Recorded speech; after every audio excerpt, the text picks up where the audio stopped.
Kain tayo ng raw and moving octopus dito sa Korea. Ayan o, gumagalaw. Kain tayo ng raw octopus. Kuha na siya ng isa. I'm so sorry. Sino kaya? Ayan. So yan. Yan talagang kukunin. Yun kasi tinitingnan ko kanina. Wow.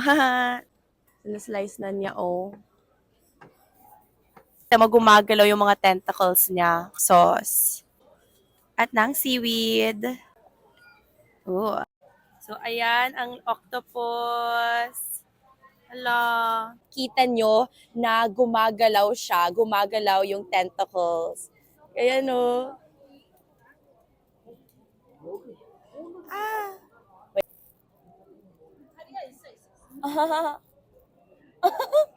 Gumagalaw siya.